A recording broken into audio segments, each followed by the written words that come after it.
അസ്സലാമു അലൈക്കും മക്കളെ. എപ്പോഴും നമ്മളെ മലപ്പുറം കിച്ചണിൽ വന്നിട്ട് ഇത്രക്കൊരു സപ്പോർട്ട് നിങ്ങൾ ഞാൻ പ്രതീക്ഷിച്ചിട്ടില്ല കേട്ടോ. കാരണം പുതിയൊരു താത്ത പുതിയൊരു മലപ്പുറം കിച്ചണിക്ക് വന്നു കഴിഞ്ഞാൽ എങ്ങനെ സ്വീകരിക്കും എന്നുള്ളതൊരു ആവലാതിയിലാണ് നമ്മൾ ഇതിലേക്ക് വന്നിട്ടുള്ളത് കേട്ടോ.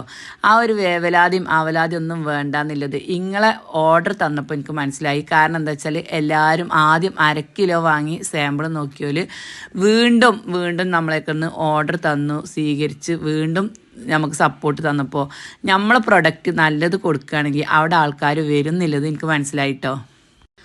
അപ്പോൾ മാഷാ അല്ലാ അൽഹംദുലില്ലാ. ആദ്യം അള്ളഹാനോട് അൽഹംദുലില്ലാ പറയണം. അതേപോലെ തന്നെ ഓർഡർ തന്ന എല്ലാവരോടും ഒരുപാട് താങ്ക്സ്. ഇത്രയും സപ്പോർട്ട് തന്ന എല്ലാവരോടും ഒരുപാട് നന്ദി കേട്ടോ. വീണ്ടും നിങ്ങളെ സപ്പോർട്ട് ഞാൻ പ്രതീക്ഷിച്ചിട്ടുണ്ട്. വീണ്ടും നിങ്ങളെ സപ്പോർട്ട് ഉണ്ടാവുന്നില്ല വിശ്വാസത്തിലാണ് കേട്ടോ.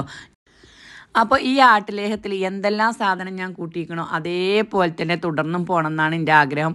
നാടൻ നെയ്യ്, നാടൻ എള്ളാട്ടിയെടുത്ത നല്ലെണ്ണ, ഇതൊക്കെയാണ് കേട്ടോ ഞാനിതിൽ ഉപയോഗിക്കണേ. ഒരുപാട് ഐറ്റംസ് മരുന്നുകളും കഷായങ്ങളും ഒക്കെ വരുന്നുണ്ട്. പിന്നെ ഒരുപാട് പച്ചല മരുന്നുകൾ വരുന്നുണ്ട്, ഉള്ളി ഉലുവ വേവിച്ചത് വരുന്നുണ്ട്, അതേപോലെ ഈത്തപ്പഴം ഉണ്ട്. പിന്നെ നമ്മളെ നാട്ടിൽ കൂടി കിട്ടുന്ന ഒരുപാട് ഐറ്റം മരുന്ന് ഞാൻ ഒരു മാസത്തോളം പറിച്ചിട്ടും ഉണക്കിയിട്ടും കിട്ടണ മരുന്നുകൾ, അതേപോലെ തെങ്ങും പൂക്കല ഒക്കെ വരുന്നുണ്ട് കേട്ടോ. അപ്പോൾ ആട്ടിലേഹ്യത്തിൻ്റെ ഗുണങ്ങൾ എന്തൊക്കെയാണെന്ന് ചോദിച്ചു കഴിഞ്ഞാൽ ഊരവേദന, കജ്ജും കാലും കടച്ചിൽ, തരിപ്പ്, ഈ തണുപ്പൊക്കെ ആകുമ്പോൾ ഉണ്ടല്ലോ അതിനൊക്കെ പറ്റണ മരുന്നുകൾ ഒരുപാട് ഐറ്റംസ് ഉണ്ട്. അതേ പ്രസവിച്ച് കിടക്കണവർക്കും പുരുഷന്മാർക്ക് ദാമ്പത്യത്തിനും ഒക്കെ പറ്റും കേട്ടോ. അപ്പോൾ ഓർഡർ ചെയ്തോളിയും.